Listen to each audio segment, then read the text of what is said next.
राम जी दोस्तों, कैसे हैं आप लोग। उम्मीद है मस्त होंगे, भले चंगे होंगे। दोस्तों आज मैं आप लोगों को एक बहुत ही खूबसूरत श्रावण स्पेशल कजरी गीत सुनाने जा रही हूँ। अगर आपको ये गीत अच्छी लगी तो please please please like comment जरूर करिएगा। दोस्तों चैनल पर पहली बार है तो चैनल को सब्सक्राइब करना ना भूलिएगा, और जो बगल में घंटी का निशान है उसे भी क्लिक करके ऑल करिएगा। इतवार के ना हो, इतवार के निहार मोर मोटाई पिया गईली दुबराई पिया ना। इतवार के निहार मोर मोटाई पिया गईली दुबराई पिया ना। अतवार के निहार मोर मोटाई पिया गईली दुबराई पिया ना।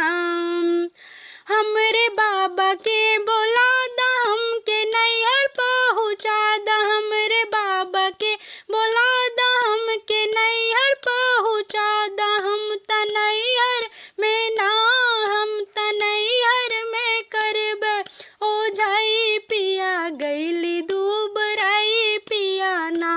हम त नैहर में करबे ओझाई पिया गईली दुबराई पिया ना। अतवार के निहार मोर मोटाई पिया गईली दुबराई पिया ना।